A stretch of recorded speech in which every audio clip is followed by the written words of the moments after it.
कर दें, कोई इशू नहीं।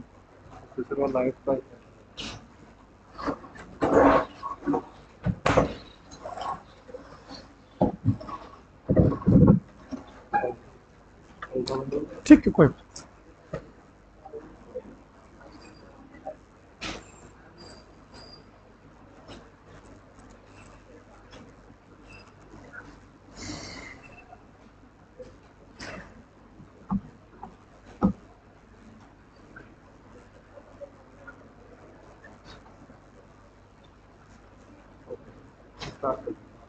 सही है,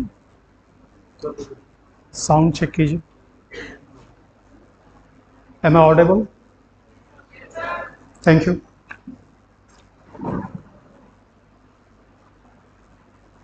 मैं कुछ बेसिक चीज़ें आपसे पहले पूछना चाहूँगा। आप में से कितने स्टूडेंट ऐसे हैं या एस्पिरेंट्स ऐसे हैं जिनका मीडियम इंग्लिश है?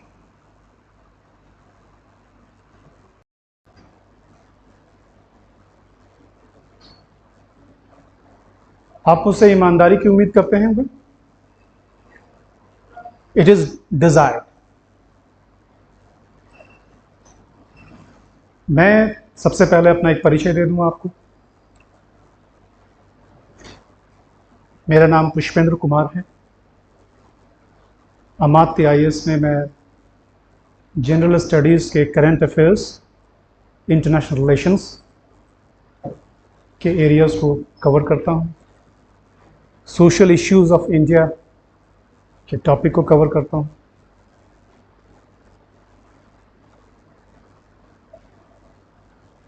बहुत फॉर्चुनेट महसूस कर रहा हूँ मैं आज आपके बीच, क्योंकि यहीं के department of journalism and mass communication में मैंने मास्टर डिग्री करी थी इन 2002-04 सेशन में। And it is really emotional to be here, speaking in front of my university mates. And at this age and this level of intellectual gathering, there is no space for seniority and juniority like. So, first of all, thank you very much. Second, wish you a very good luck. इस exam में, जो कि UPSC का exam है, उससे related दो तीन चीज़ें मैं आपसे कहना चाहूँगा, particularly in the area of current affairs, GS.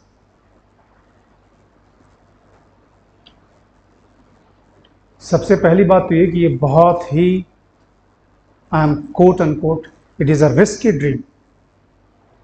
It is a risky dream, and you are aspiring for the civil services is really a matter of big hearts. यह आसान नहीं है, सभी नहीं कर सकते। तो जब यह आसान नहीं है और सभी नहीं कर सकते, तो मैं यह मानकर चलता हूं कि आप में वो गट्स है जो इस फील्ड के चैलेंजेस को पूरा करने के लिए तैयार है। कुछ बहुत ईमानदार बातें मैं आपसे करना चाहता हूं। मैंने क्यों पूछा कि आप में कितने लोगों का मीडियम इंग्लिश है और कितने का हिंदी? देखिए, मेरी मातृभाषा हिंदी है, हमें इसका गर्व भी है, लेकिन इस पर्टिकुलर एग्ज़ाम के जो चैलेंजेस हैं, उसमें मेरा ऑनेस्ट ऑब्जर्वेशन ये है कि until and unless you are efficient in both the languages, particularly for the Hindi medium students, this is a risky game. क्यों? आप में से शायद सभी लोगों के पास स्मार्टफोन होगा, है ना?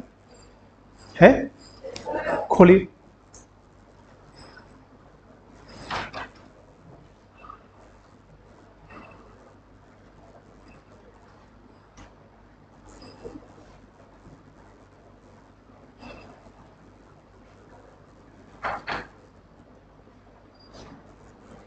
खोलिए।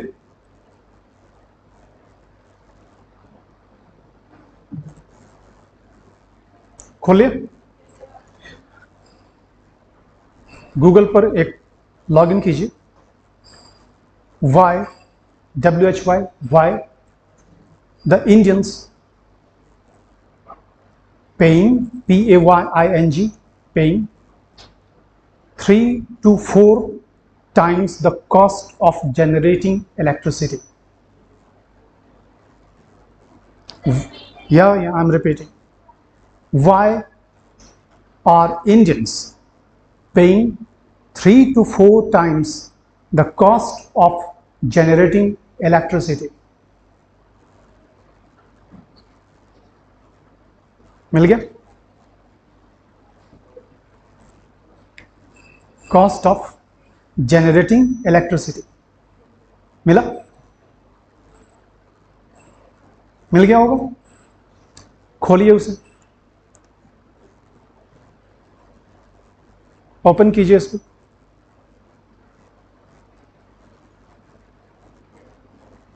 खुल गया? नेटवर्क प्रॉब्लम है?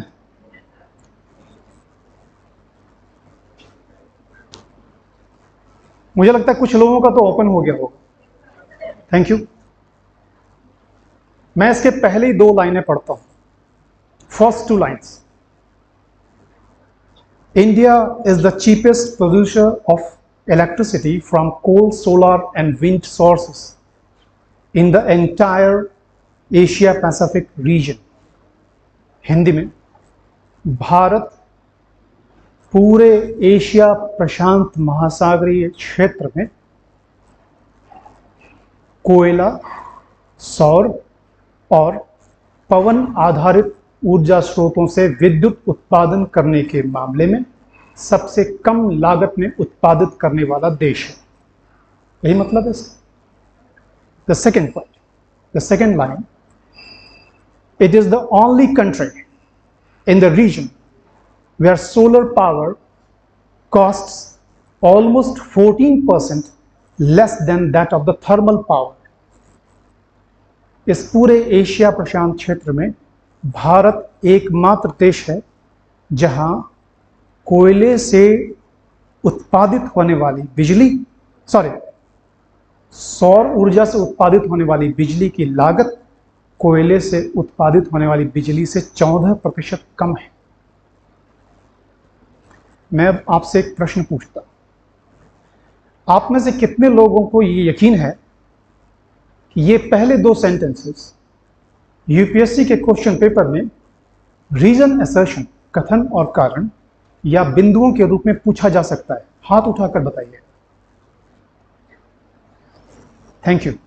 So the majority of you have believe, आप में से अधिकांश लोगों की यह धारणा है, आप समझते हैं, आपको अनुमान है कि हाँ, इस आर्टिकल के इस पहले 2 सेंटेंस में जो बात कही गई है, ये 2 बातें तथ्य के रूप में और विश्लेषण के रूप में यूपीएससी के क्वेश्चन पेपर का हिस्सा हो सकता है। तो फिर मेरा अगला सवाल ये है, आप में से कितने लोग इन चीज़ों को हिंदी के अखबारों में पढ़ते हैं? मैं हिंदी का विरोधी नहीं हूं। हमारे हिंदी के अखबारों में होता क्या है? देखिए, this is a class of current affairs. I would better it to say it is a workshop of current affairs. हम हिंदी के अखबारों में पढ़ते क्या है? I have my career of around 12 years in journalism. I was aspirant of UPSC. My best half also, both were studying in same university in Delhi at that time, and we finally married. So we both were aspirants. And what my experience being a Hindi medium student in the UPSC, and her also, and the experiences of many other contestants or aspirants having Hindi medium, is lack of quality reading material in Hindi newspapers. Hindi समाचार पत्रों में ज़्यादातर क्या होता है? अखिलेश प्रसाद, लालू जी, मोदी जी, टिकैत साहब, रावण, उनकी सामाजिक, सांस्कृतिक, राजनीतिक, आर्थिक सारी दुनिया का बोझ अब पत्रकार उठा रहा है अखबारों में, एडिटोरियल के पेज पर और उसके अंदर बाहर। तमाम ऐसी ही चीज़ें हैं।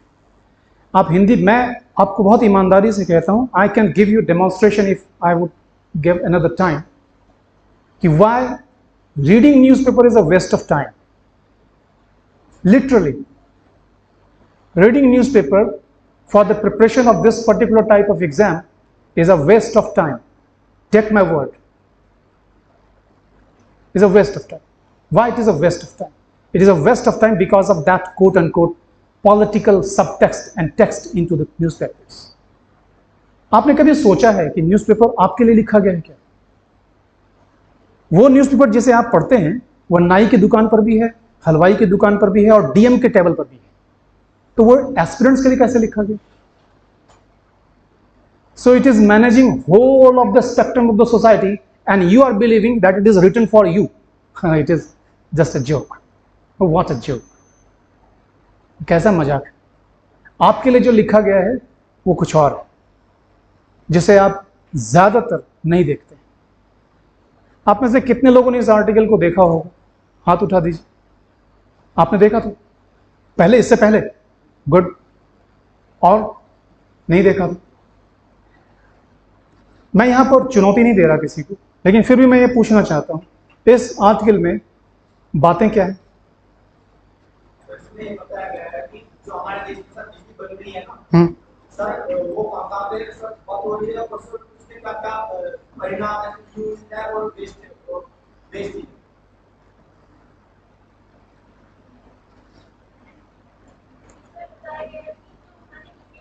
Please be seated, please. It is not primary school.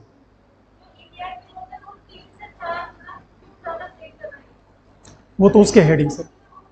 Anyway, इस तरह के आर्टिकल्स जो हैं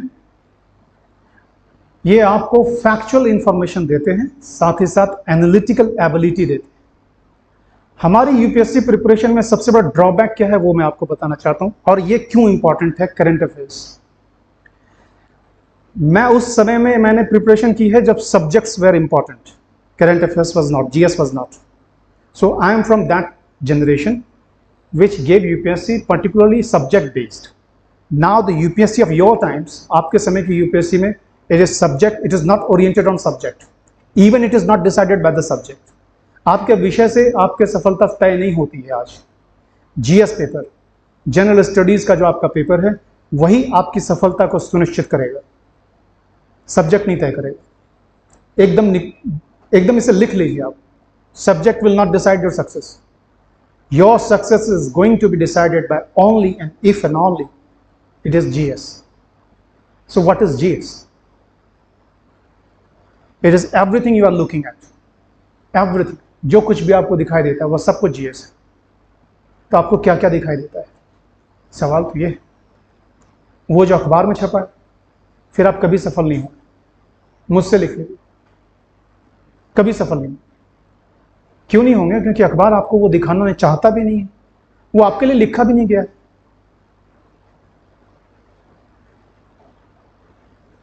इस एग्जाम में करंट अफेयर्स या कहें जीएस का पेपर इतना इंपॉर्टेंट है, और उसके लिए जिस चीज की जरूरत है अक्सर हम उसको लेकर कंफ्यूज होते हैं. मैं आपको बताता हूं क्या. अगर मैं ये उम्मीद करूं कि आप में से कुछ लोग मुझे बता पाएं कि भारत का इलेक्ट्रिसिटी जनरेशन सिनेरियो क्या है, तो शायद कुछ लोग बता सकें. लेकिन मैं ये प्रश्न पूछूं, हाउ या कैसे भारत के एनर्जी सेगमेंट के चैलेंजेस को गिविंग द व्यू ऑफ 2050 2050 के संदर्भ में अगर हम देखें तो उस चुनौती का समाधान कैसे किया जा सकता है, और what is the present crisis of electricity generation and distribution in India and how we can mitigate these challenges. कैसे हम इसका समाधान करेंगे, शायद आप में से बहुत कम लोग इसका जवाब दे पाएंगे. कारण क्या है? हाँ, आपको यह जरूर याद हो सकता है कि भारत में जल विद्युत उत्पादन करने वाले 5 प्रमुख राज्य कौन से हैं. यह हो सकता है, यह डाटा होता है, या आप रट भी लेते हैं. लेकिन क्या यूपीएससी इसे पूछता है? There is a difference. What is the difference? आप ऑब्जेक्टिव इंफॉर्मेशन के पीछे भागते हैं. Objective information.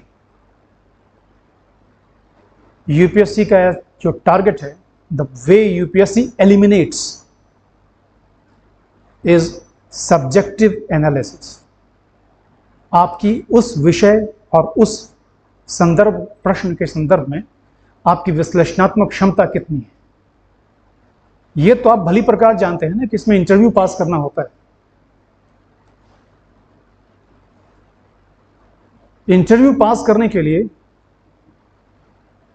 आपका विद्वान होना जरूरी नहीं है, विश्लेषक होना जरूरी है, विश्लेषण क्षमता होनी जरूरी है।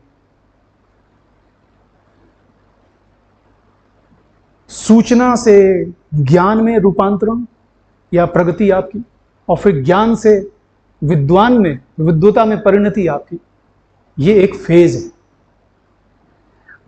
ज्यादातर लोग जो इस प्रकार के सिविल सेवा के क्षेत्र में आते हैं और इस एग्जाम को फेस करते हैं, वे सूचना पर निर्भर या सूचना आधारित तैयारी करते हैं। सूचना आधारित तैयारी से बचिए, विश्लेषण आधारित तैयारी पर फोकस कीजिए। जब तक विश्लेषण आधारित तैयारी नहीं करेंगे, आपकी पूरी तैयारी हमेशा अधूरी खुद को लगेगी, दूसरों की तो बात छोड़ दीजिए, आपको ही लगेगी। कब? जब आप एग्जामिनेशन सेंटर से बाहर आएंगे, वो अधूरी है और अधूरी रहेगी। क्यों रहेगी? क्योंकि यूपीएससी का जो way of targeting the best of the brain है, वो ऑब्जेक्टिविटी पर नहीं है। It is based on subjectivity, your analytical ability, आपकी विश्लेषणात्मक क्षमता पर है। तो जब तक आपकी विश्लेषणात्मक क्षमता नहीं जागृत होती या आप उस अभिरुचि की ओर अपने को नहीं ले जाते, उसके तरफ आप नहीं बढ़ते, उस रास्ते पर आप नहीं चलते, आपकी तैयारी हमेशा अधूरी रहेगी। एक सच्चाई और यह भी है कि करंट अफेयर्स आपका कभी पूरा नहीं हो सकता, वो होता भी नहीं है। इस दौड़ में मत पड़िएगा कि मैंने एक साल की, मैं नाम किसी भी मैगजीन का नहीं लूंगा, it would become a promotion.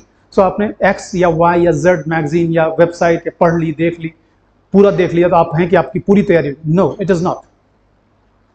मैं दावे से कह सकता हूं कि आप किसी भी एग्जामिनेशन में, even it is an exam for SI, sub inspector का भी एग्जाम होगा, वहां भी आपके पढ़े हुए प्रश्न हो सकता है वहां पर 60-70% का रेंज आ जाए, लेकिन यूपीएससी के एग्जाम में पढ़े हुए क्वेश्चन आने का रेंज 30% से ज्यादा नहीं है। It is not more than 30%। So what you will do with the 70% of the question? वो जो 70% क्वेश्चन जो आपने पढ़े नहीं थे, उसका आप कैसे सॉल्व करेंगे? How you will solve that? Yes, subjectivity. Until and unless you explore yourself into the area of subjectivity and analytical subjectivity, you will not be able to solve those questions which are subjective in character and absolutely subjective in character. बिना विषयनिष्ठ हुए इस exam को crack नहीं किया जा सकता। This is the hard truth. और इसीलिए मैं कह रहा हूं, जिस प्रकार के सब्जेक्टिविटी की डिमांड की जाती है, जिन एरियाज में, particularly in the area of contemporary economics, ecology, environment, agriculture, ये हिंदी का अखबार देते नहीं देते। इसलिए अपनी तैयारी के पूरे जो परिदृश्य है, the whole arena of your preparation should definitely reorientation. It demands reorientation. उसको ठीक कीजिए। उसे ठीक करेंगे तभी आप उसी पैटर्न पर चल रहे होंगे जिस पैटर्न पर यूपीएससी आपसे एक्सपेक्ट करता है। तो उस पैटर्न पर अपने को लाइए, ऑब्जेक्टिविटी के पैटर्न पर मत पड़िए। वो आपको कहीं नहीं ले जाएगा। हाँ, वो आपको कहां ले जा सकता है? अच्छा बता, एक मतलब मजाक के सेंस में कह रहा हूं, कई बार फोन पर ऐसे मैसेजेस और कॉल्स आते हैं, जैसे ही आपने उठाया उधर से कोई आवाज आ रही होती है, 5 रुपए का आपका प्रश्न, आगरा कहां है? उत्तर प्रदेश में, आंध्र प्रदेश में। उत्तर प्रदेश के लिए 1, आंध्र प्रदेश के लिए 2। ऐसे सवाल होने वाले हैं क्या? मतलब हमें पागल खाने ही भेजना है? ना तो ऐसे सवाल होते हैं, ना ऐसे होंगे। सो refrain and restrain yourself from objective informations. Focus yourself on subjective informations. Analyze. और बेशक हिंदी में तैयारी कीजिए, जब मैं जर्नलिज्म में था, यहीं का एक किस्सा आपको सुना देता हूं, यह आपके लिए बहुत जरूरी है।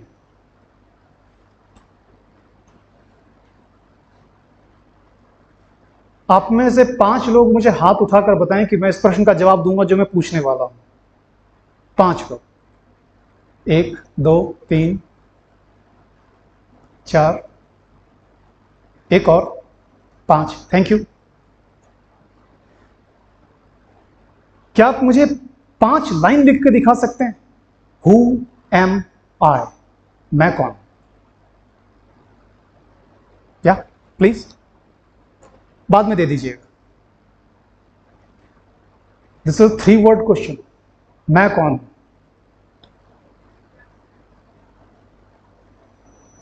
लगता ना बहुत आसान है? जरा सोच कर देखिए, है आसान? अच्छा, यूपीएससी इंटरव्यू ने पूछ लिया आपसे हु यू आर, क्या जवाब देंगे?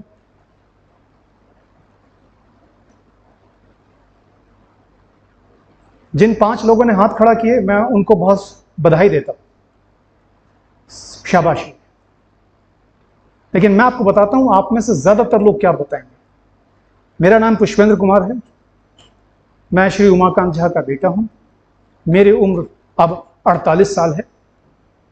मेरी मातृभाषा हिंदी है। मैं मूलतः बिहार का रहने वाला, लेकिन अब वैधानिक रूप से उत्तर प्रदेश का निवासी हूं। मेरे 2 बच्चे हैं। ये हूं। हाँ, इनकम टैक्स पे ही हूं। ये हूं। क्या वास्तव में आप यही? Are you exactly like this? अगर आपने ये जवाब दिया, आपका पूरा इंटरव्यू कितना ही अच्छा हुआ हो, और आखिरी प्रश्न में आपने ये जवाब दिया, you are not going to be selected, and the people who are going to be selected, who has gone into this limelight, एक इंटरव्यू में आपको बताता, जब आप सेंटर एवेन्यू पहुंचते हैं ना यूपीएससी के, जहां इंटरव्यू होती है, मतलब उसको सोच कर ही मुझे, मतलब जनरली हम लोग इसे याद नहीं करते ज्यादातर, लेकिन वो दिन याद करके बहुत ही रोमांच महसूस होता है जब आप इंटरव्यू देने जाते हैं। इट इज लाइक, शब्द नहीं है इन चीजों के, कुछ चीजों के शब्द नहीं होते। जब आप वहां जा रहे होते हैं तो आपको पता होता है कि हर 2.5 में से 1 स्टूडेंट सेलेक्ट होने वाला है। So you have probability more than 33%, है ना? और वहां पर जो स्टाफ होता है अंदर, they will treat you like a secretary और under secretary in government of India. They will treat like this. आपको वो ऐसा ही ट्रीटमेंट देते हैं।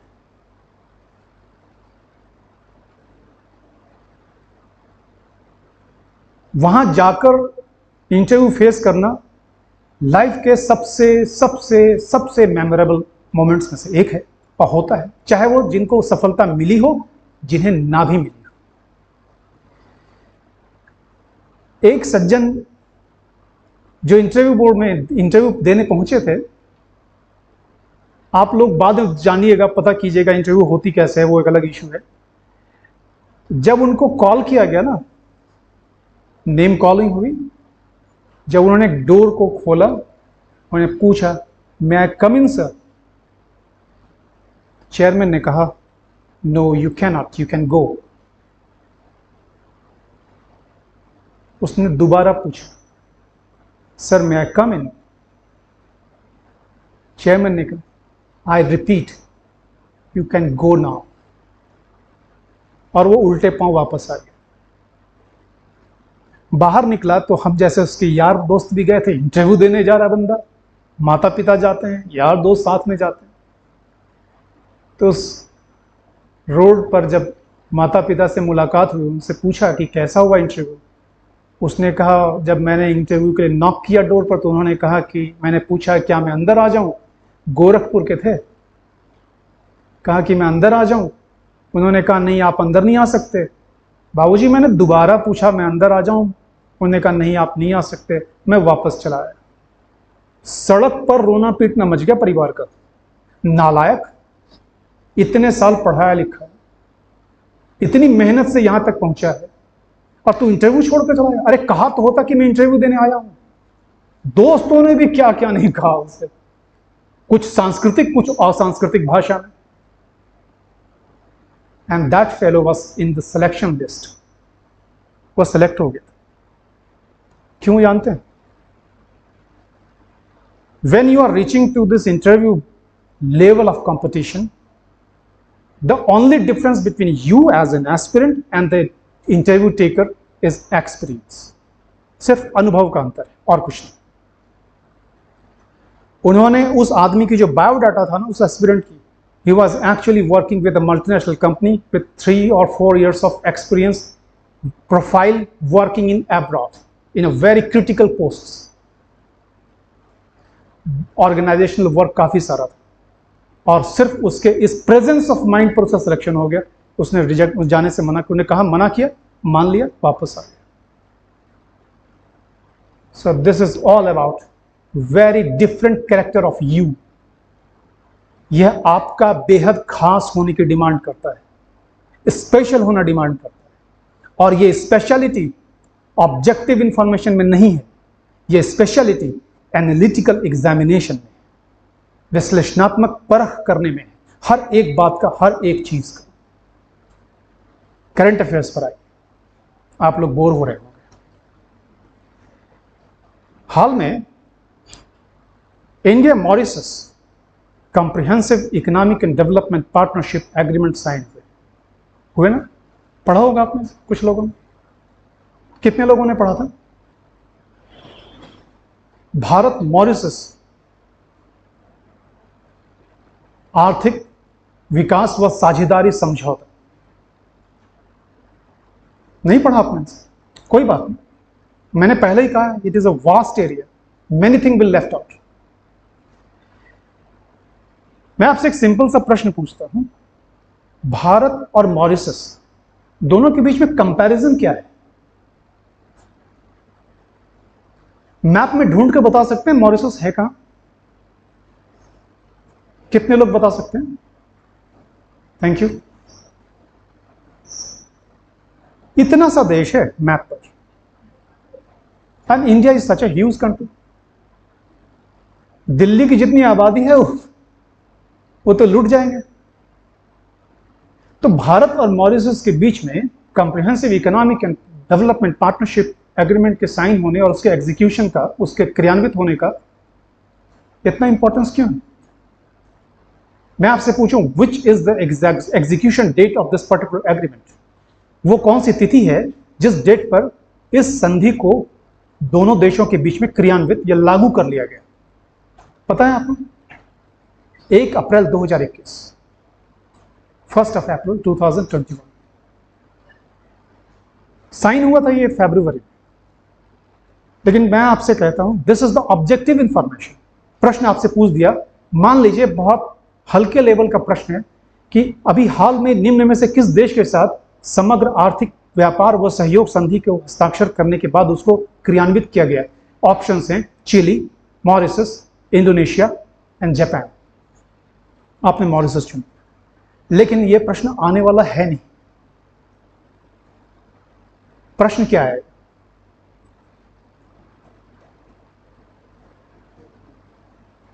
मैं आपको बताता हूं पढ़ना क्या होता है। आप पढ़ेंगे उसमें, Mauritius is the first country of the African continent, Africa महाद्वीप का वो पहला देश है जिसके साथ इस प्रकार का व्यापारिक सहयोग समझौता किया गया है। क्यों? ये क्यों इतना इंपॉर्टेंट है? खुद से सवाल कीजिए ना। अच्छा, इससे क्यों, ऐसा क्यों, ये बात कही क्यों जा रही है कि अफ्रीका, पूरे अफ्रीका महाद्वीप के पहला देश है मॉरिशस जिसके साथ भारत का ये समझौता हुआ है? अच्छा, ये बात कहने का मतलब क्या है? मतलब है, मतलब ये है, भारत पूरे अफ्रीकन यूनियन के साथ फ्री ट्रेड एग्रीमेंट करना चाहता है ताकि अफ्रीकी बाजार उपलब्ध हो हमारे उद्योगों के लिए, हमारे मैन्युफैक्चरिंग सेक्टर के, और अफ्रीका के सस्ते उत्पाद भारतीय उत्पादन के लिए या भारतीय उद्योगों के लिए आसानी से उपलब्ध हो सके, डबल टैक्सेशन से बचा जा सके, और इंडिया और अफ्रीका के बीच कारोबारी लिंक इंपॉर्टेंट है, वो बढ़े, बेहतर हो, है ना। आगे उसमें और भी चीजें हैं, जैसे कि वो कौन कौन से, इसमें फिर से अलग अलग सेगमेंट्स हैं, जैसे ये किन पिलर्स पर एस्टैब्लिश है। तो पिलर्स हैं कि इसमें एग्रीमेंट किया गया है rules of traffic of natural person, natural persons के एक देश से दूसरे देश के जाने आने के जो नियम कानून हैं, उस पर दोनों देश एक दूसरे का सहयोग करेंगे। क्यों? अच्छा, नेचुरल पर्सन्स का कॉन्सेप्ट क्या है? ऑब्जेक्टिव इंफॉर्मेशन में आप पढ़ेंगे, मैं कह रहा हूं आपकी मैगजीन्स और आपकी वेबसाइट लिखेगा कि there is an this agreement is based is actually focusing on this thing. उसमें से एक होगा execution of movement of natural person. आपने पढ़ लिया, नेचुरल पर्सन के आवागमन एक देश से दूसरे देश के आने पर इस संधि में बात कही गई। हो सकता है ऑब्जेक्टिव में भी आप पढ़ लें, मेंस में इससे काम नहीं चलेगा। तो नेचुरल पर्सन कौन है? Who is natural person? ये दोनों देशों के बीच का उत्पाद मैं आपसे एनालिटिकल एरिया में ले जाना चाहता हूं। ये बहुत इसीलिए मैं ये फोकस कर रहा हूं कि आप एनालिटिकल बने। भारत के 315 उत्पाद, almost I remember 315 products will get entry into Africa, Mauritius, and 600 plus products, 600 से अधिक उत्पाद भारतीय तट पर पहुंचेंगे मॉरिशस से। Can any one of you explain this to me? आप में से कोई भी व्यक्ति मुझे समझा सकता है कि भारत जो इतना बड़ा देश जहां लाखों तरीके के उत्पाद बनते हैं, लाखों ज्यादा हो जाएगा, हजारों उत्पाद बनते हैं, उसके 315 उत्पाद मॉरिशस जाएंगे जो छोटा सा देश है, और उसके जो छोटा सा देश है उसके 615 उत्पाद भारत आएंगे। आखिर ये असिमेट्री क्या है?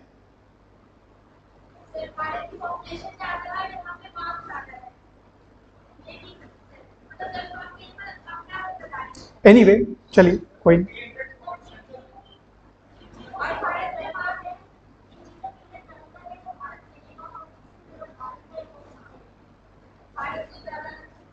भारत को ज्यादा जरूरत है। अच्छा,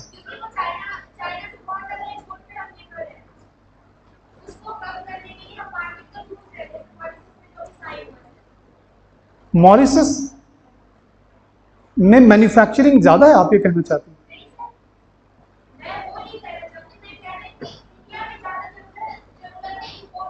जी,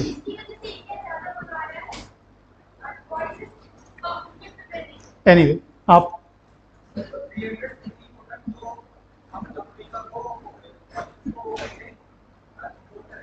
एक्सपोर्ट करेंगे।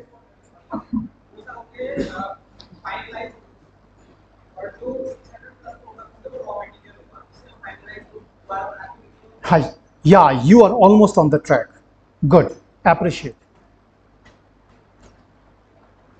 इंपॉर्टेंट फैक्टर क्या है? एनालिसिस क्या होती है? एनालिसिस ये है इसका, हम जिन चीजों का उत्पादन करते हैं उसको बेचना है ना हमें। मॉरिशस एक छोटा सा देश है, ठीक, उसमें कितने लोगों के लिए, उसके लिए तो बहुत कम उत्पादन की जरूरत है, पहली बात। दूसरी बात, Mauritius is actually a gateway to entry into Africa. Mauritius वो रास्ता है जिसके जरिए हम अफ्रीका के फ्री ट्रेड जोन में एंट्री पाएंगे। आपने ब्रेक्जिट समझौता पढ़ा होगा, है ना? आयरलैंड और यूके के बीच का डिस्प्यूट पढ़ा होगा, है ना, कि कैसे हम आयरलैंड के थ्रू ट्रेड करते हैं और कैसे यूरोपियन यूनियन आयरलैंड के थ्रू ट्रेड करता है और फिर यूके आयरलैंड के थ्रू ट्रेड करता है। इसको लेकर के उनका एग्रीमेंट चल रहा है। Similarly we want the same type of route through Mauritius into Africa. हमारा प्रोडक्ट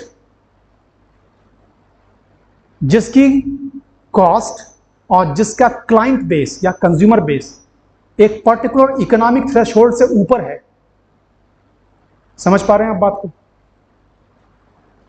ये मोबाइल सेट जिसकी लागत, मैं समझता हूं लागत इसकी हो सकता है अधिक से अधिक 2 या 3 हजार रुपए होगी, जो बिकती 10, 12, 15 हजार रुपए में होगी। इसकी लागत अगर 3,000 रुपए है तो ये उस देश में बिक सकता है जहां पर प्रति व्यक्ति आय इस मोबाइल फोन को खरीद सकने की क्षमता रखता है।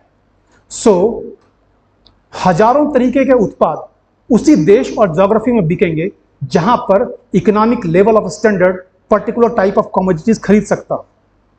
Africa can not buy this. इसलिए हमारे range of product into Africa will be limited. Manufacturing and final goods जो होंगे लिमिटेड। अफ्रीका से हमारे यहां ज्यादा होगा। क्यों? Africa will not sell India manufacture of final products but raw materials. An number of raw material, कच्चे उत्पाद वो हमें भेजेगा और उसकी सूची जाहिर है लंबी होगी, जिसका सस्ते कीमत पर हम आयात करते हुए फाइनलाइज प्रोडक्ट बनाकर Africa and across the globe बेच सकते हैं। सो इसीलिए भारत में आने वाले सामानों की सूची ज्यादा लंबी है और भारत से मॉरिशस के थ्रू अफ्रीका जाने वाले सामानों की सूची छोटी। Got it?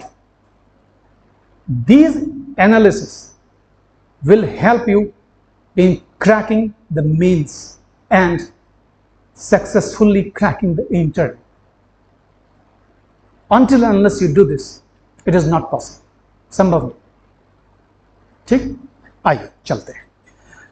Sri Lankan high commissioner ने भारत के साथ में अपने संबंधों को, श्रीलंका के संबंधों को इंटीग्रेटेड कंट्री स्ट्रेटेजी के रूप में परिभाषित किया है कि अब भारत के साथ श्रीलंका के संबंध इंटीग्रेटेड कंट्री स्ट्रेटेजी से डील होंगे। श्रीलंका, मुझे लगता है शायद ये बातें इंटरनेशनल रिलेशंस हो जाएंगे। रहने दीजिए, मैं आपको दूसरी चीज करूं।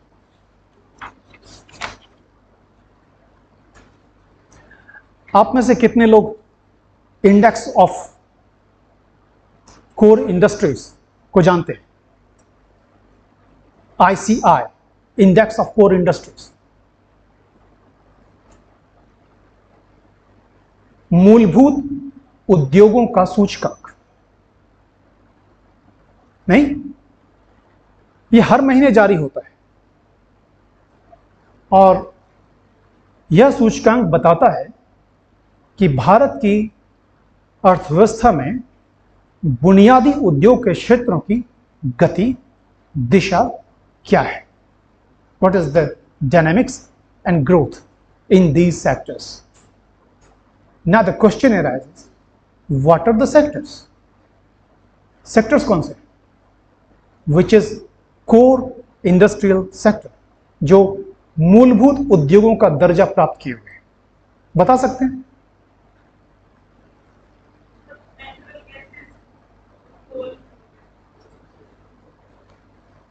या सही है, मैं बता देता हूं। कोल, कोयला, क्रूड ऑयल, कच्चा तेल, natural gas, petroleum refinery products, fertilizers, उर्वरक, स्टील, इस्पात, लौह और इस्पात, सीमेंट एंड इलेक्ट्रिसिटी जनरेशन, विद्युत उत्पादन। ये 8 हमारे ICI यानी इंडेक्स ऑफ कोर इंडस्ट्रीज के कंस्टिट्यूएंट्स हैं। आप बता सकते हैं इसमें से सबसे अधिक वेटेज किसका है, यानी इस इंडेक्स में सबसे अधिक भारित मूल्य किस सेक्टर का है?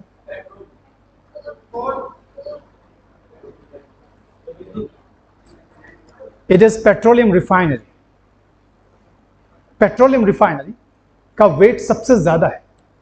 It is around 28%, which is followed by electricity generation, which is around 20%, followed by steel around 18%, and then it is followed by coal, which is around 10.5%. ठीक। अच्छा, आप इससे क्या अनुमान लगाते हैं हमारी अर्थव्यवस्था के चरित्र का? What is the character of Indian industry? When the core industry weightage जहां मूलभूत उद्योगों का भारित महत्व, petroleum refinery products, then electricity, then steel and then coal है। क्या आप बता सकते हैं इसका मतलब क्या होता है? अगर आप ये मतलब नहीं बता सकेंगे तो आप भारतीय अर्थव्यवस्था में उद्योगों के महत्व और उसकी समस्याओं का समाधान नहीं बता सकते, क्योंकि आप इस कोर कंस्टिट्यूएंट्स के जो इंपॉर्टेंस है उसको फैक्टराइज नहीं कर रहे।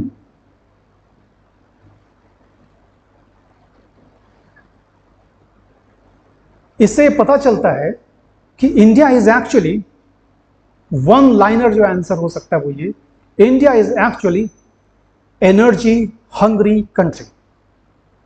हम बहुत बहुत ऊर्जा उपभोग को फोकस करने वाले कंट्री हैं, and it is because we are developing country, we aspire to become super power. That is why energy consumption is getting more and more weightage into our economic prospects. इसी कारण हमारी अर्थव्यवस्था में रचनात्मक, विनिर्माणात्मक यानी कंस्ट्रक्टिव, इंफ्रास्ट्रक्चर बेस्ड गतिविधियां बहुत तेज हैं, या उसका इंपॉर्टेंस ज्यादा होता चला जा रहा है। इसीलिए पेट्रोलियम रिफाइनरी, फ्यूल के सेंस में, इलेक्ट्रिसिटी जनरेशन, इलेक्ट्रिसिटी कंजम्पशन के क्षेत्र में, steel construction based and coal electricity generation के सेंस में काम आ रही है, और वो हमारे कोर इंडस्ट्री के इंडेक्स में सबसे हायर वेटेज वाले सेक्टर्स हैं। So the crisis of Indian industry, भारतीय उद्योगों की समस्या या दशा या उसकी सफलता को सुनिश्चित करने के लिए जो समाधान आप ढूंढेंगे और देखेंगे, वह इसी क्रम में देखेंगे और इसी वेट में देखेंगे। ये ऑब्जेक्टिव प्रिपरेशन है। अगर आप आईसीआई हर महीना देखते हैं, उस इंडेक्स के डेवलपमेंट और उसके चेंजेस को हर महीना, एनालिटिकल एबिलिटी, आप अपनी एनालिसिस को पढ़ते हैं, देखते हैं और समझते हैं, लेकिन अगर उसके इंपॉर्टेंस को नहीं समझते, then your preparation is half done. आपने आधा प्रिपेयर किया, बाकी तो आपने छुआ ही नहीं, पता ही नहीं आपको। वो पता तब चलता है जब आप एग्जामिनेशन में इस इंपॉर्टेंस से जुड़े हुए क्वेश्चंस को डील करते हैं, तब आपको पता चलता है, ओ ये तो वहां था, हमने तो इसे पढ़ा नहीं। हाँ, पढ़ा तो था, ये नहीं सोचा था। जो ये नहीं सोचा था वाला पोर्शन है, ये ऑब्जेक्टिव फोकसिंग से नहीं होगा। आप जब तक विषय वस्तुनिष्ठ तरीके से सोचेंगे या पढ़ेंगे, नहीं हो सकता। विश्लेषणात्मक बनिए, वही आपकी तैयारी का आधार है। आपसे मैं कुछ और चीजें ऐसी पूछता हूं। फिर 2014 का जो साल था आईसीआई के सेक्टर में, इंडेक्स ऑफ कोर इंडस्ट्रीज में, इन 2014 electric generation data from renewable energy was also included. 2014 में आईसीआई में इलेक्ट्रिसिटी जनरेशन, विद्युत उत्पादन में पुनर्नवीकरणीय ऊर्जा स्रोतों से उत्पादित ऊर्जा को भी शामिल किया जाने लगा। पहले यह शामिल नहीं होता था। So this was added in 2014, 2014 से शुरू। मार्च 2019 तब से एक नया स्टील प्रोडक्ट है which is named as hot rolled pickled and oiled, HRPO। ये क्वालिटी ऑफ स्टील है, HRPO। इसे cold roll coil, CR coils के रूप में स्टील प्रोडक्शन में जोड़ा गया, यानी ये पहले शामिल नहीं होता था। सो ये दो नई चीजें ऐड हुई हैं पहले के समय में, ये आपसे पूछी जा सकती है। आईसीआई जो डाटा है ये 100 के स्केल पर वेट होता है, इट इज वेट ऑन 100। और इस इंडेक्स का मतलब क्या है, what is the meaning and importance of this index? इसका पहला मतलब है या पहला आशय, इससे संदर्भ ये निकलता है कि भारत के बुनियादी उद्योग क्षेत्रों की मैन्युफैक्चरिंग एक्टिविटी को शो करता है। This shows the manufacturing activity of fundamental industries in India. ये एक रिव्यू पेश करता है कि उसकी दिशा कैसी है। इसका इंडेक्स का बेस ईयर समझते होंगे आप लोग, जिसको 100 मानकर उसके बाद उसके आधार पर तुलना करते हैं। So the base year for IIP is 2011 and 12, 2011-12 उसका बेस ईयर है। आईआईपी इंडेक्स को जारी करने में, आईसीआई इंडेक्स को जारी करने में 6 वीक्स का गैप इन होता है, यानी लगभग 1 महीने की पीछे से ही आता है, यानी पिछले महीने का इस महीने आया है, जैसे गैप ऑफ 6 मंथ्स। सो ये सारी बातें हैं। इसको तैयार करने के लिए भारत सरकार के ministry of statistics and programme implementation MOSPI सांख्यिकी व कार्यान्वयन मंत्रालय विभाग जो है वो इसको क्रियान्वित करता है, इसको लागू जारी करता है।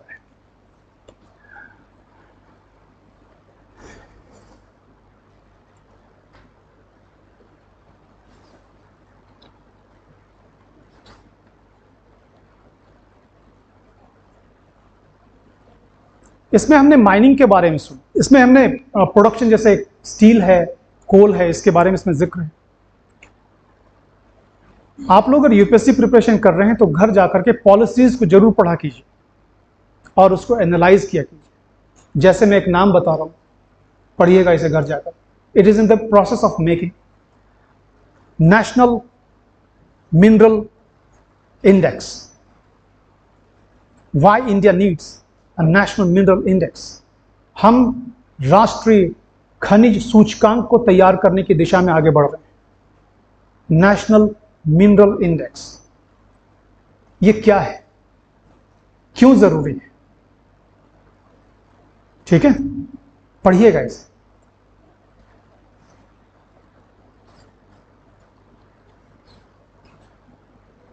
मैं आपसे खनिज के क्षेत्र में एक और प्रश्न पूछता हूं।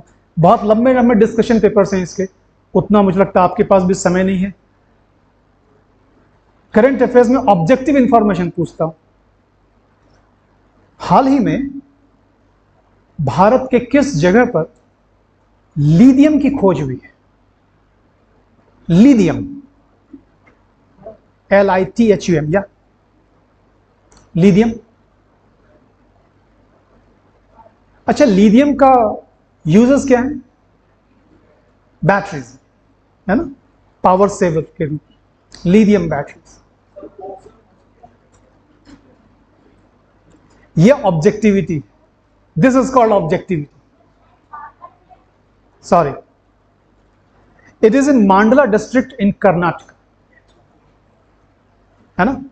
कर्नाटक के मांडला डिस्ट्रिक्ट में भारत में पहली बार लिथियम ओर की खोज हुई है। And department of atomic energy ने भारत के इस स्थान पर 1600 किलो 1600 kgs ऑफ लिथियम को खोजा।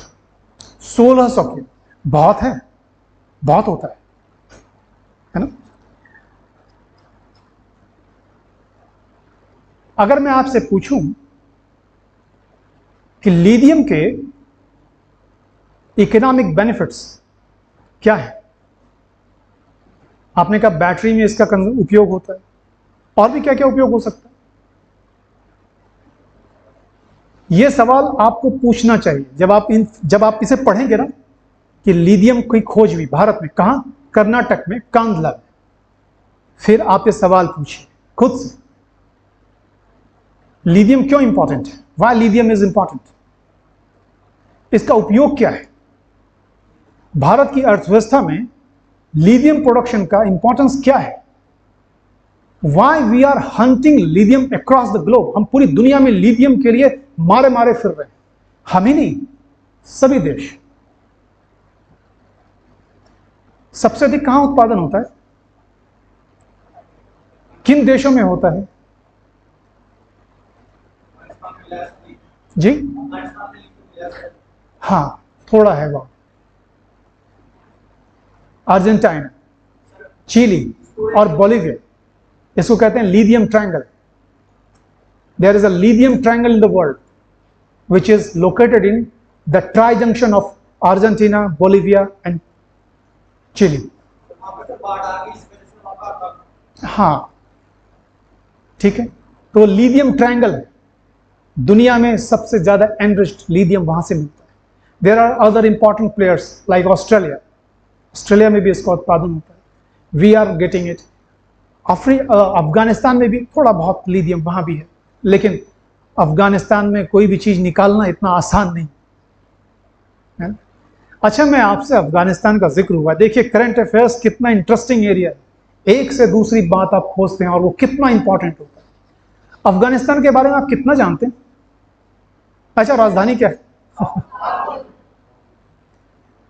अफगानिस्तान की 4 नदियों के नाम बता सकते हैं मुझे? अच्छा, मुल्ला बरादर कौन है? मुल्ला बरादर कौन है? यह सबको पता है. अफगानिस्तान की 4 नदियों के नाम बता देंगे? हाँ, पहली तो नहीं है काबुल. चलिए, वो काबुल तो इसलिए याद रह जाता है क्योंकि काबुल नदी काबुल के शहर के किनारे. पंशी टाउन है, it is not river. Amu दरिया, हेलमंद, हैरीमंद जसो भी कहते हैं. काबुल एक नदी है, हरी, मरगब और भी कुछ छोटी नदी है. And the important characteristic of Afghanistan river, Afghanistan की नदियों की एक विशिष्ट चरित्र ये है, ये नदियां ज्यादातर गर्मी के शुष्क दिनों में सूख जाती हैं. So there are very important dams across Afghanistan. Afghanistan में बहुत महत्वपूर्ण बांध है. आप उनमें से 2 नाम बता सकते हैं बांध के? हाँ, शहतूत. Good. It is called India Afghanistan Friendship Dam. Friendship Dam. It is on river Sarayu. नाम याद था किसी को? रिवर सरायू. इस पर India Afghanistan friendship dam create हो रहा है. ठीक, वहां पर जो डैम्स हैं, Ashgabat dam on river Kabul,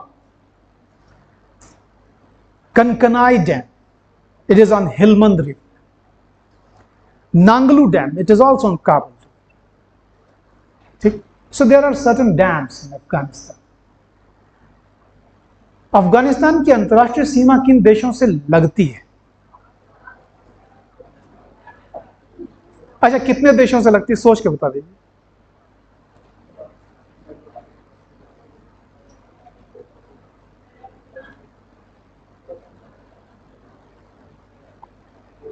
Leave it. China, Iran, Pakistan, Tajikistan, Turkmenistan, Uzbekistan. And if you are reading Indian website or Indian newspaper, then India also. If you are reading foreign newspapers or foreign website, they will not mention India because the POK is not administered by India. क्योंकि पाक अधिकृत कश्मीर हमारे प्रशासनिक नियंत्रण में नहीं है, इसलिए वो अफगानिस्तान के साथ बहुत सकरी सी जो एक पट्टी भारत से लगती है, वो इसे भारत से जुड़ा हुआ इसी कारण से नहीं बताते. लेकिन अगर आप भारतीय वेबसाइट पढ़ेंगे तो वहां पर ये भारत से लगी हुई मिलेगी. यानी 7 देश उसके पड़ोसी देश होंगे, 6 नहीं होंगे. ठीक है. सो अगर यूपीएससी में क्वेश्चन में ऑप्शन में अगर इंडिया भी होगा तो उसे गलत मत कर दीजिएगा, बिकॉज पाक occupied Kashmir is sovereign territory of India. ठीक, तो ये है. तो अफगानिस्तान के बारे में मैं आपसे एक और चीज पूछ लेता हूं. अफगानिस्तान में वो कौन कौन से खनिज हैं जो बहुत इंपॉर्टेंट है? लिथियम, नेचुरल गैस, पेट्रोल, बहुत कम, अभी उसका डिस्कवरी नहीं हुई है कहीं भी. लेकिन तो अभाव है सर. हाँ, रिसर्च वहां तो लोग क्लासनिकोव लेकर घूमते हैं, ड्रिलर मशीन चाहिए ना, वो सीने में भेदते हैं, वो जमीन भेदने की जरूरत है.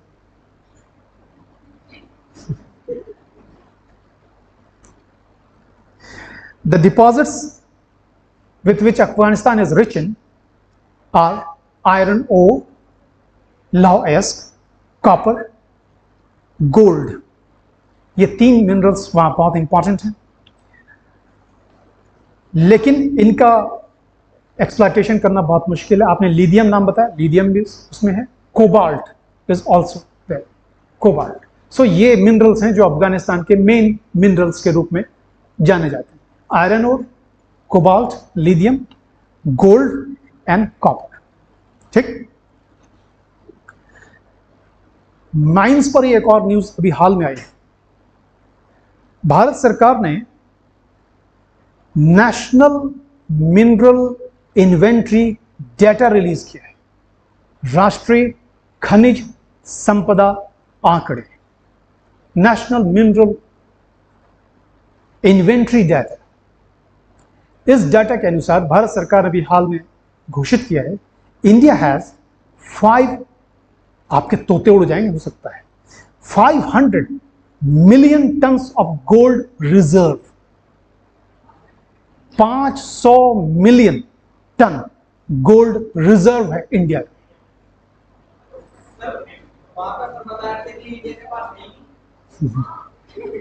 मैं बता रहा हूं, मैं नहीं, भारत सरकार बता रही, ठीक है। And the largest reserve of gold are located in, कहां हो सकता है?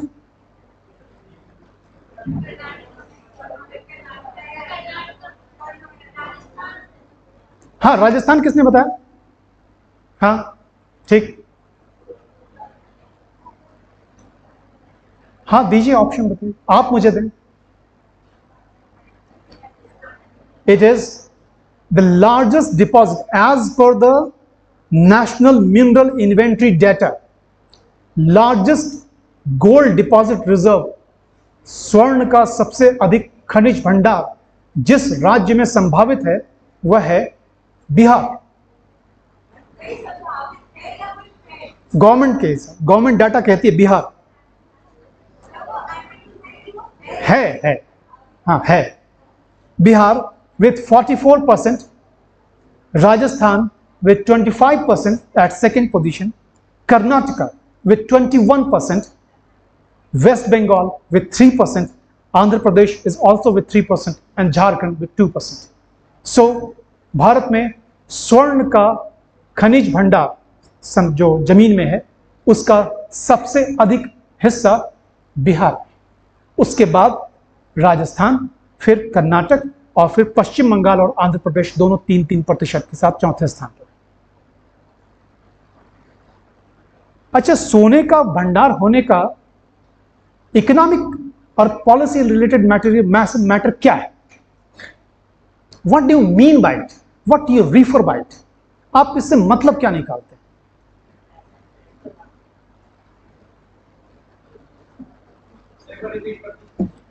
स्वर्ण भंडार खनिज के रूप में इसका आर्थिक और नीतिगत महत्व क्या हो सकता है? सर, जहां का स्वर्ण भंडार होगा, एक तो जिस राज्य में होगा उसकी तो डेवलपमेंट ज्यादा होगा राज्य में, उस राज्य पर ध्यान दिया जाएगा।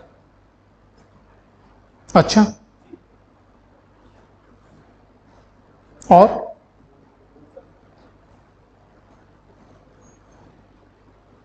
सर वहां पर रोजगार मिलेगा सब लोगों को, वह खुदाई तो खुद कर नहीं सकते, सर वहां पर लेबर चाहिए उसके लिए। जी,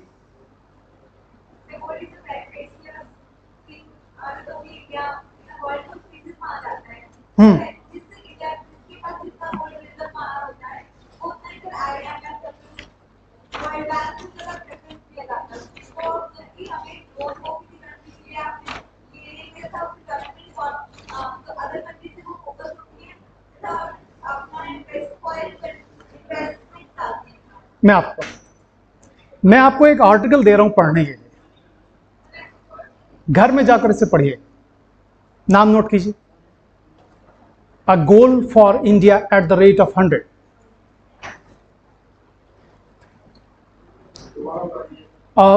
इस पे लिख दूं? Yes, yes.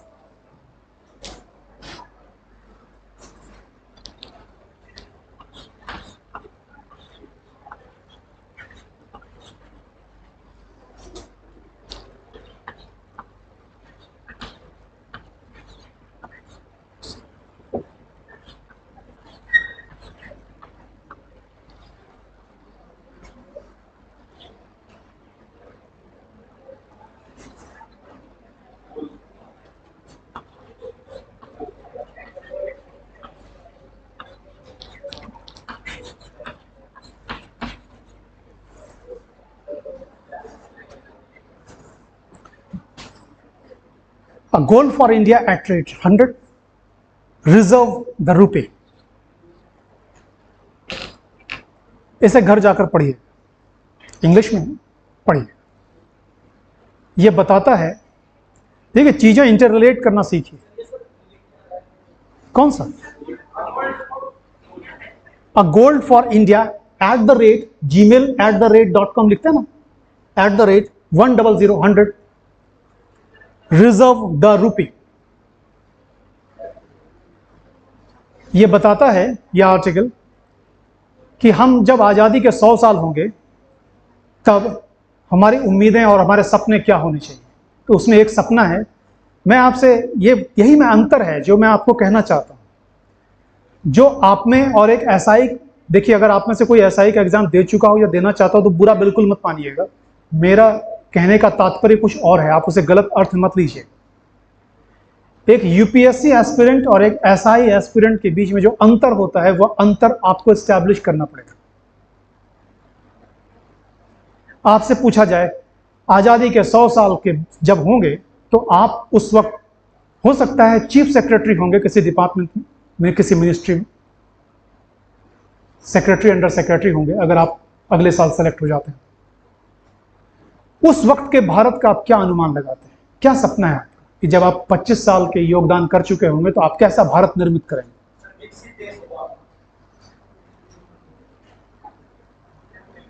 और अच्छा,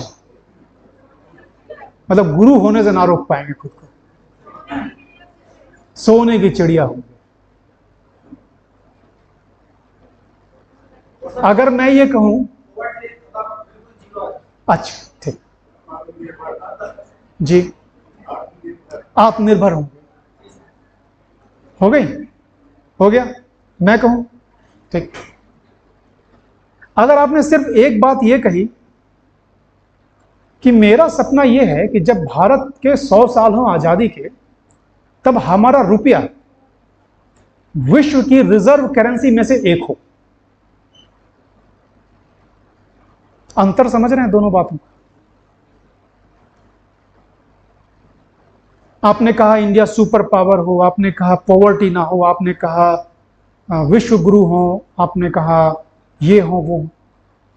इन सब चीजों का जो एक लाइन में आंसर है वो ये है, अगर आपने कहा कि हमारा रुपया ग्लोबल करेंसी हो, यानी ग्लोबल रिजर्व के रूप में एक्सेप्टेड करेंसी हो, देन इट इंप्लाइज, यानी ये अपने आप में साबित करता है कि आप विश्व गुरु भी हैं, सुपर पावर भी हैं, आप में पॉवर्टी नहीं है, आप इकोनॉमिकली स्ट्रांग हैं, मैन्युफैक्चरिंग सुपर पावर।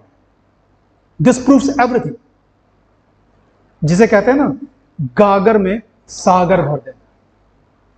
ये अंतर होता है यूपीएससी एस्पिरेंट्स का दूसरे एस्पिरेंट्स के साथ।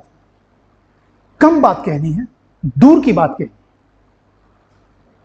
स्पेस लिमिटेड होता है ना मेंस में आंसर लिखने के लिए, वर्ड्स आर मेंशन्ड।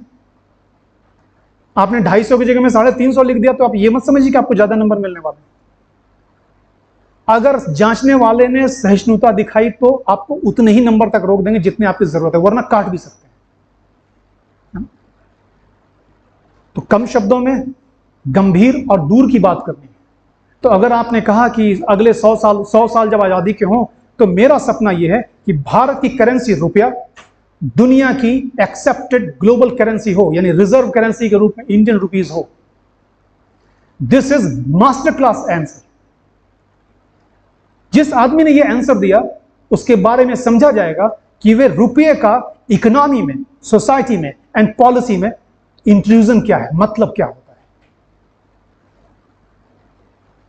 रुपया कितना इंपॉर्टेंट है। अल्टीमेटली आपको किसी को अगर 1 रुपए किलो में गेहूं मिल रही है जबकि सरकार 1500 रुपए में खरीदती है, इट इज रुपया। श्रीलंका, जो आपको मैंने भी कहा था, अभी मैंने छोड़ दिया वो टॉपिक, श्रीलंका इंडिया के साथ में बहुत ही इंटेंस पार्टनरशिप चाहता है और उसका कंप्लेन यह है कि भारत ने श्रीलंका की इकोनॉमिक क्राइसिस के दौर में, लॉकडाउन में, जो उसके कर्जे थे उसको चुकाने में राहत नहीं दी भारत ने। इट इज रुपया दैट मैटर्स। हम अफगानिस्तान में चिंतित हैं कि हमारा निवेश न डूब जाए, it is our currency.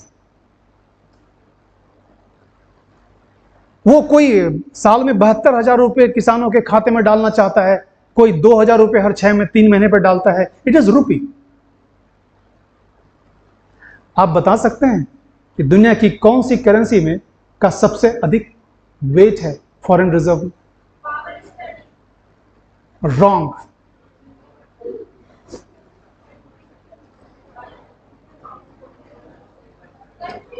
Country कौन सा? किस करेंसी में दुनिया का सबसे अधिक रिजर्व है? It is dollar.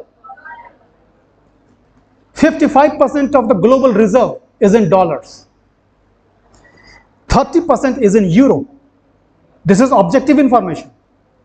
55% डॉलर्स में,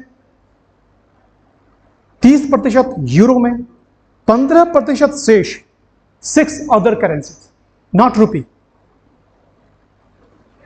And yeah,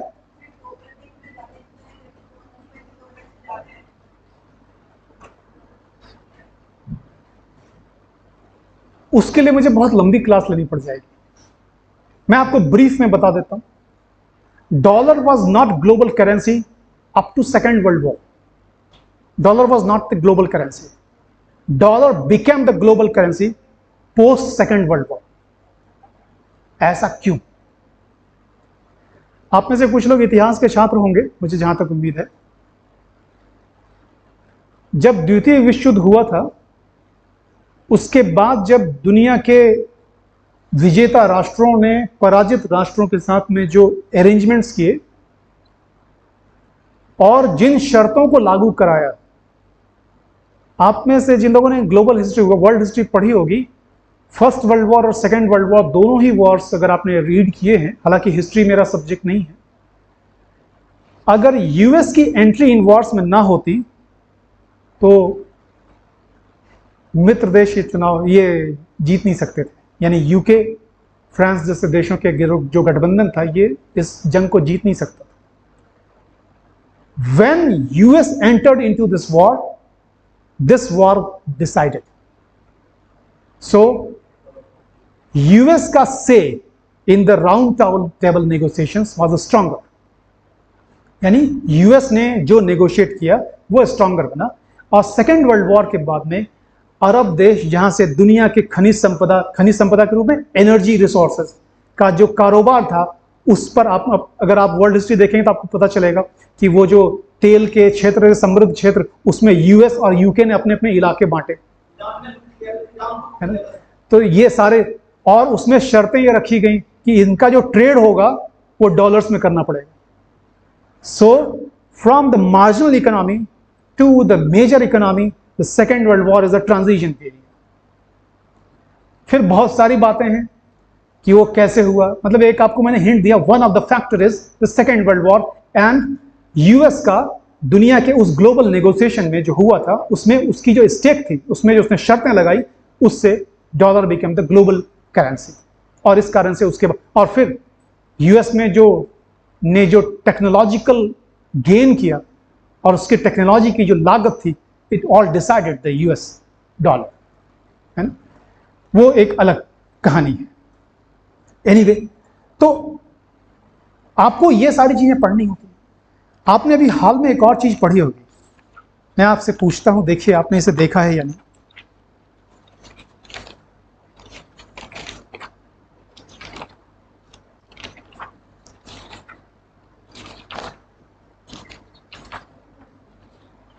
जी,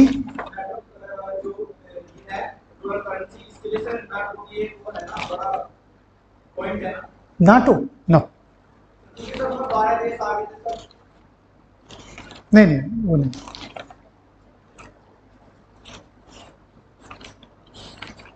एक है इसमें द डिजिटल रूपी, एक नया क्षेत्र आ रहा है। पढ़ा इसके बारे में आपने? अखबारों में आया होगा। Reserve bank of India digital रूपी लेकर आ रही है और इसका पायलट प्रोजेक्ट लॉन्च होगा इन दिसंबर 2021। तो यह डिजिटल रूपी क्या है? इसको कहा गया है CBDC। The rupee will be launched as CBDC। Central bank digital currency.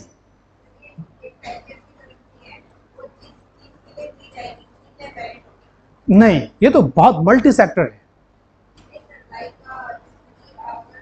पढ़िएगा पढ़िएगा इसे, ठीक है। CBDC, reserve bank of India Bharat में CBDC central bank digital currency को लॉन्च करने की तैयारी कर रहा है। The pilot project is on, वो शुरू हो चुका है और आने वाले समय में इसे शुरू किया जाएगा, जारी होगा। ये दिसंबर 2021 में इसका अनुमानित है ये शुरू हो जाएगा। और इसके लागू होने में जो इंपॉर्टेंट बात है वो ये किन चीजों को निर्धारित करेगा, प्रभावित करेगा। आपने पढ़ लिया, ये ऑब्जेक्टिव इंफॉर्मेशन है कि CBDC is going to be launched, या CBDC reserve bank of India इस साल के अंत में लागू होने जा रहा है। लेकिन आपको पढ़ना क्या चाहिए? पढ़ना ये चाहिए कि सीबीडीसी के लागू होने के कारण क्या है, क्यों लागू हो रहा है।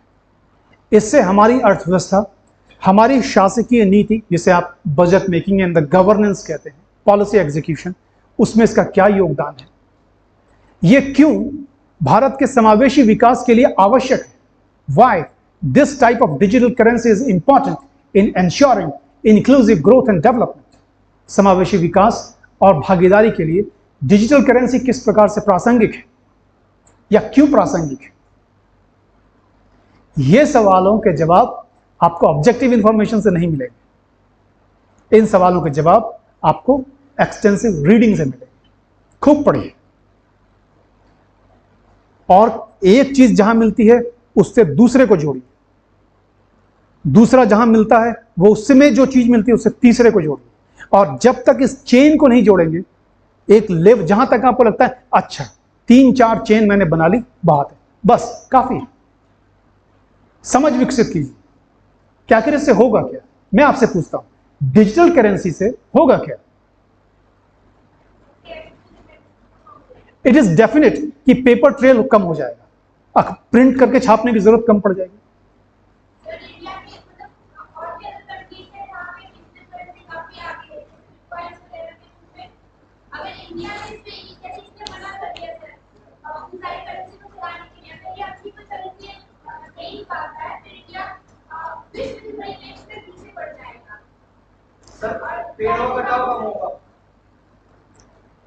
पेपर कम कटेंगे, पेपर कम बनेंगे, लेकिन आपको ये पता होगा कि भारत में जो करेंसी छपती है इसके पेपर ज्यादातर इंपोर्टेड होते हैं। काटने दीजिए दूसरे देश को, क्या फर्क पड़ा? नहीं, फर्क पड़ता है। जान लीजिए, Bahamas is the first country जहां सीबीडीसी लागू हुआ। नोट कीजिए, बहामास। इन अक्टूबर 2020, हाल की घटना है, 1 साल पहले, बहामास दुनिया का पहला देश है जहां सेंट्रल बैंक डिजिटल करेंसी को लागू किया गया।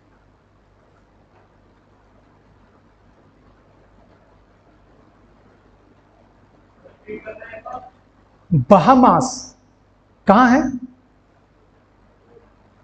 कहां?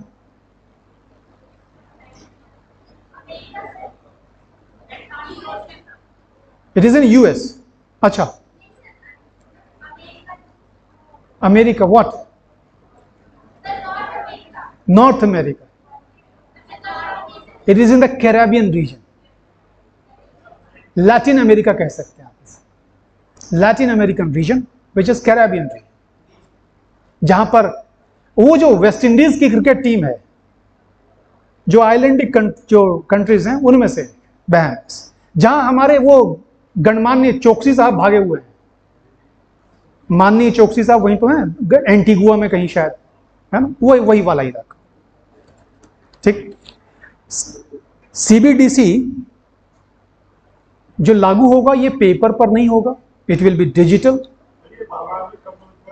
अक्टूबर 2020, लास्ट ईयर अक्टूबर। इसे लागू करने में कुछ टेक्निकल प्रॉब्लम्स होंगी, लीगल प्रॉब्लम्स होंगी। लीगल प्रॉब्लम्स जो होंगी उसको सॉल्व करने के लिए हमें जिन कानूनों में बदलाव करने होंगे, वे कानून कौन से होंगे?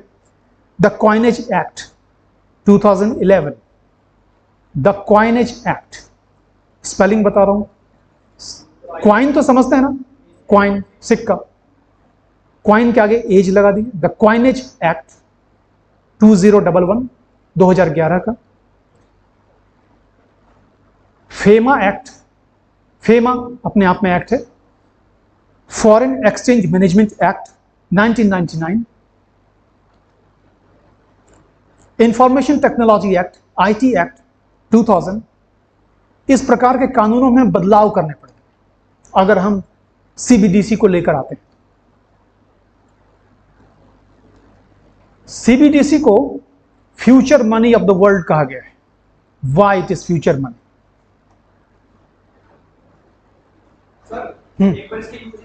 जी हाँ, बता रहे।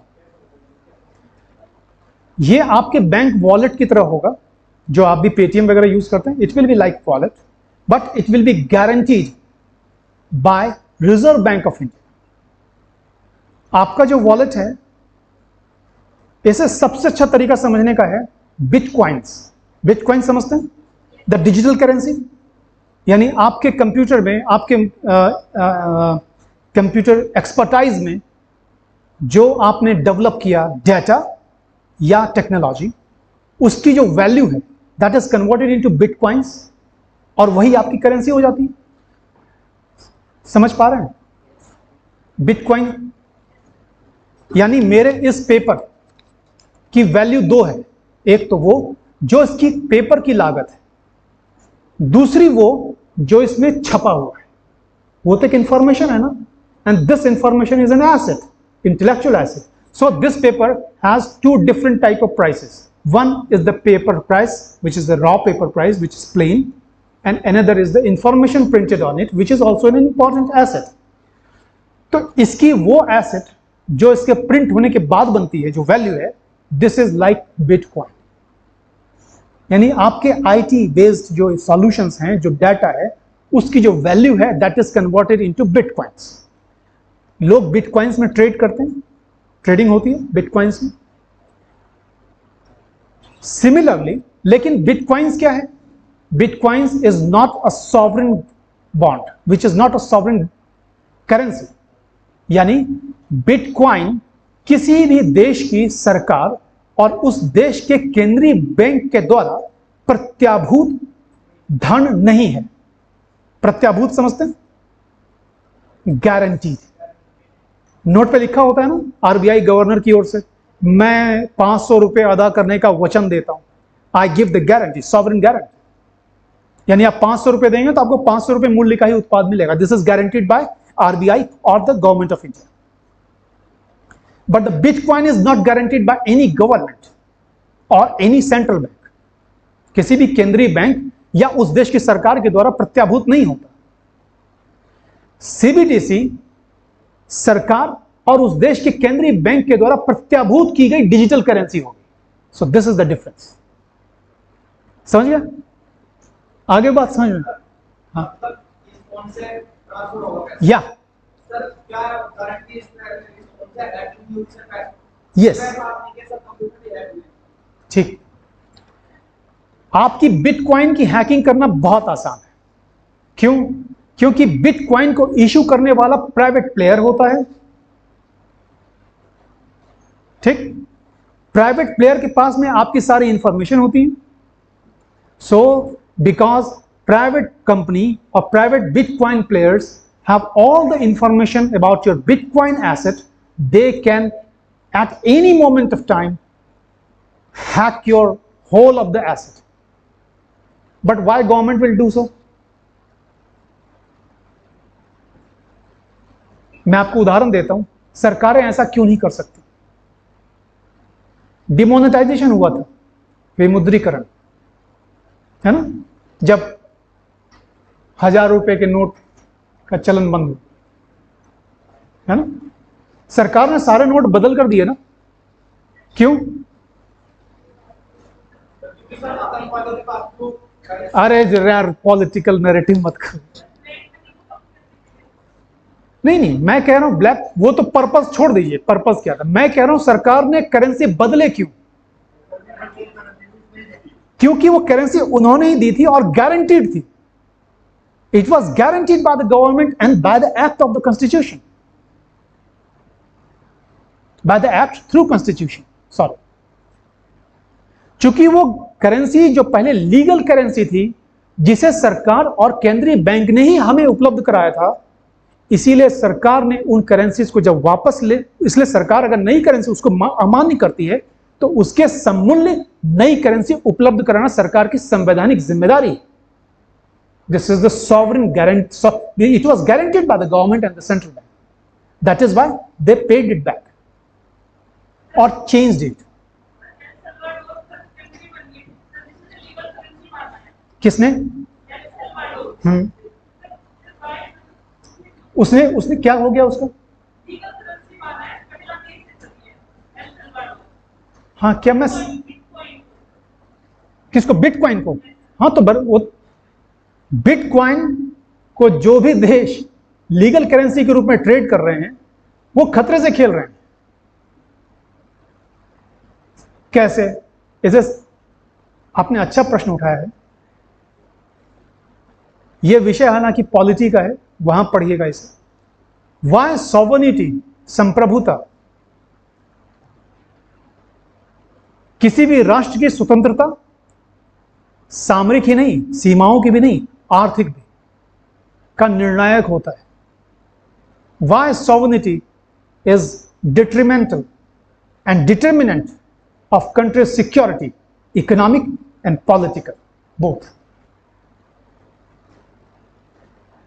किसी भी देश की पहचान जो अलग होती है, उसमें सबसे पहला नाम जो आता है वो होता है उस देश की करेंसी.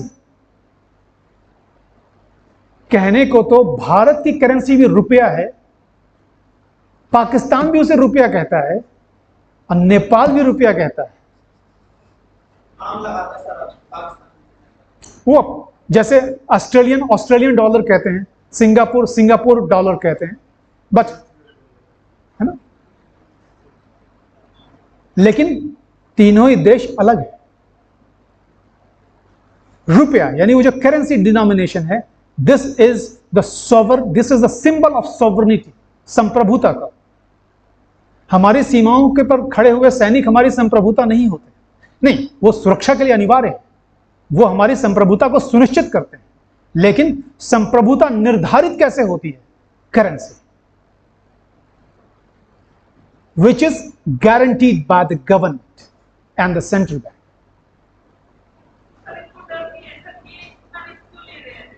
किसको? वो क्यों रिस्क ले रहे हैं? अब ये तो सवाल हमें उनसे पूछना पड़ेगा. किसी ने, there is an story about Venezuela, आपने पढ़ी होगी. वेनेजुएला में इन्फ्लेशन रेट इट इज 1,40,000%, 1,40,000% मुद्रास्फीति की दर है. लोग ठेले रेहड़ी में भर करके नोट लाते हैं और ब्रेड का एक लोफ लेकर जाते हैं. जो किंग्स बेकरी से आप खरीदते हैं ना ब्रेड, आप कहेंगे कि ये कैसी सनक है भाई कि पूरे ठेले में भर करके नोट ला रहे हैं और एक बोरा आटा लेकर जा रहे हैं. 10 लाख रुपए का नोट छापने वाला पहला देश था वेनेजुएला. आप कहेंगे कैसा पागलपन है, वो अलग इश्यू. उन्होंने क्यों अपनाया वो उनकी अपनी समस्या है. लेकिन दिस इज रिस्की. क्यों रिस्की है? क्योंकि bitcoin is not sovereign guarantee, सरकार के द्वारा प्रत्याभूत नहीं है. एक दूसरा कारण, सीबीडीसी हम क्यों लाना चाहते हैं?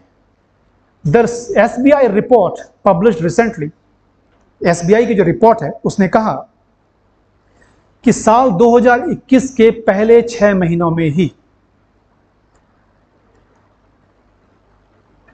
डिजिटल करेंसी एक्सचेंज में क्रिप्टो बिजनेस ट्रांजैक्शंस 12 गुने बढ़ गए. 12 times increase in cryptocurrency exchanges in the first 6 months of this year, पहले 6 महीने. So the government cannot take the risk to have parallel digital economy in India. आपको पता है जब से इस देश में लॉकडाउन लगा है, देश के शेयर बाजार में भागीदारी करने वाले निवेशकों की संख्या में डबल डिजिट ज्यादा ग्रोथ रेट है। क्योंकि खाली बैठे हैं ना हम घरों में, तो शेयर मार्केट की हलचल से रोजाना 100 रुपए, 50 रुपए, 200 रुपए, 400 रुपए कमाने वाले लोगों की संख्या बहुत ज्यादा बढ़ रही है वो, क्योंकि काम नहीं है, काम मिल नहीं रहा है, कई तरह की दिक्कतें। So there is tendency of moving into digital transactions and digital investments. So सरकार ने इस सोच को या इस प्रक्रिया को रोकने के लिए डिजिटल करेंसी को, जो सॉवरेन गवर्नमेंट डिजिटल करेंसी है, उसको लॉन्च करने का फैसला किया है, ताकि बिटकॉइन जैसे अल्टरनेटिव करेंसीज को रोका जा सके, उसके ग्रोथ को रोका जा सके। It is urgent. आपको एक और नाम याद होगा, फेसबुक की भी एक डिजिटल करेंसी है। कौन सी है? मुझे तो याद नहीं आ रहा। DIEM, DIEM। It is crypto currency bye Facebook. Note कर लीजिए, इट इज DIEM, DIAM। अगर DIEM और ना जाने कितने तरीके के बिटकॉइंस इकोनॉमी में, हमारी अर्थव्यवस्था के मेजर करेंसी ट्रांजैक्शंस बन जाएं, तो रुपया कौन खरीदेगा फिर? यानी रुपये में ट्रांजैक्शन तो कैसे होगा फिर? So we need to evolve with the challenges, यानी हमें समस्याओं के अनुरूप हमें अपने समाधान ढूंढने होंगे। इसलिए रिजर्व बैंक ऑफ इंडिया ने डिजिटल करेंसी के क्षेत्र में अपने प्रयोगों को आगे बढ़ाना शुरू किया है, और ये भविष्य के भारत की मौद्रिक संरचना में एक नया क्षेत्र होगा। आपको इसमें पढ़ना क्या है? इन व्हाट सेंस, किस संदर्भ में हमारी डिजिटल करेंसी हमारी सामाजिक नीति में मदद करेगी? बता सकते हैं? ये हमारी सामाजिक नीति में इस रूप में मदद करेगी कि ये ट्रांजैक्शंस को स्मूदर एंड फास्टर बनाएगा, क्योंकि कैश पेमेंट की जरूरत नहीं रहेगी। ज्यादातर ट्रांजैक्शंस डिजिटल करेंसीज में हो सकती। Yes yes. आपने बहुत कम सुने होंगे ऐसी खबरें, कुछ तो मैन्युफैक्चर्ड होती हैं, जहां पर आपने ये सुना हो कि भारत सरकार के रुपे कार्ड से पैसे ट्रांजैक्शन हो गए फॉल्स। बहुत मुश्किल है डबल सिक्योरिटी आ रही है इस, क्योंकि वो गारंटीड बाय द गवर्नमेंट है। There are layer of security जो है वो ज्यादा है। क्रेडिबिलिटी ऑफ द गवर्नमेंट है, वहां पर साख है सरकार की, है ना? एंड टू एंड इनक्रिप्टेड है। ठीक, मुझे निर्देश है समाप्त करने का। मैं आपको इस मंत्र के साथ में आपको यहां पर छोड़ रहा हूं कि करंट अफेयर्स और जीएस की प्रिपरेशन को ऑब्जेक्टिव मत रखिए, सब्जेक्टिव बनाइए। रटिए मत, विश्लेषण कीजिए,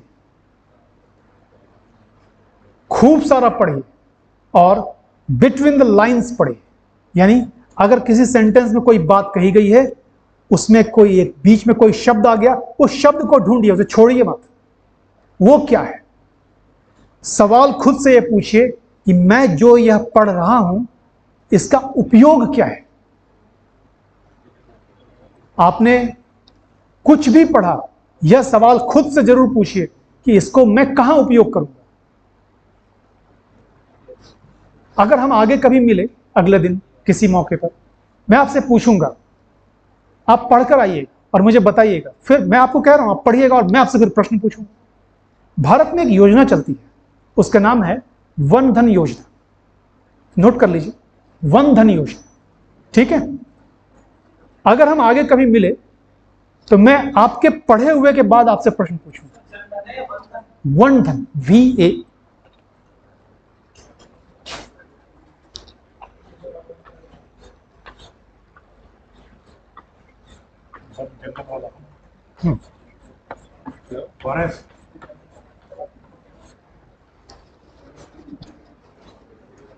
वन धन योजना। ठीक जी सर। मैं एनसीईआरटी किताब पढ़ रहा हूं सर, जैसे जी। सर उसमें सर 4 नंबर पे चुन्नी मुन्नी रहती है जी सर उसमें सर जो क्वेश्चन है सर उसके क्वेश्चन के आंसर नहीं मिल रहे सर पूछिए। नहीं सर मिल नहीं रहे तो यहाँ तो सर है नहीं करेक्ट जितने इसका पार्ट पढ़ रहा हूँ ना सर उसमें वो काम की बात की है सर जो चुन्नी मुन्नी के ज्यादा काम की बात है वो आप जो प्रश्न कर रहे हैं ना, वो प्रश्न जो उसमें पूछा जाता है, मुझे जहां तक अनुमान है, कुछ तो मैंने भी पढ़ा है अपने समय में, लेकिन तब चुन्नी मुन्नी नहीं आते थे। आजकल किताबों को ज्यादा इंटरेक्टिव और इंटरेस्टिंग बनाने के लिए ये चीजें की गई हैं और अच्छी की गई। वो जो प्रश्न है ना उसमें जो पूछे गए साइड कॉलम में, वही प्रश्न आपकी एनालिटिकल एबिलिटी का एग्जामिनेशन है। वही प्रश्न आपको प्रेरित करता है कि आप क्रिटिकल एरियाज में थिंकिंग करें, thinking in the critical areas which is beyond the text book but related to text book, that is related to text book but beyond the text book. एक सिंपल सवाल पूछता हूं जाते जाते, हम सब भारतवासी हैं, कोई संदेह नहीं। अगर मैं आपसे पूछूं, देखिए मैं आपसे बियॉन्ड द टेक्स्ट बुक जो सवाल होता है, एक सवाल मैंने पूछा था, हु एम आई, मैं कौन हूं। एक और सवाल ले लीजिए मुझसे, अगर आपसे पूछा जाए कि भारत की सबसे प्रमुख पहचान क्या है, एक, क्या बताएं? भारत के प्रति हमारा विश्वास।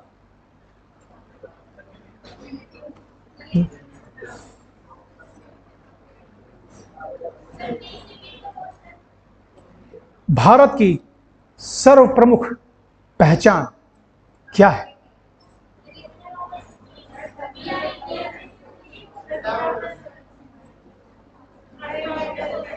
नहीं सुन पा रहा हूं। प्रियम्बल,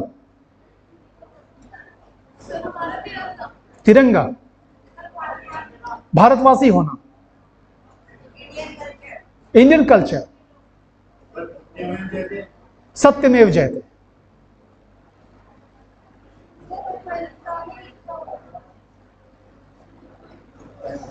बस, अगर हम आगे मिले तो मुझे सोच कर बताइएगा, इनमें से कोई भी आंसर मुझे सेटिस्फाइड नहीं कर रहा। भारत की सर्व प्रमुख पहचान आपके दृष्टिकोण से क्या है? Which is the prime identity of India?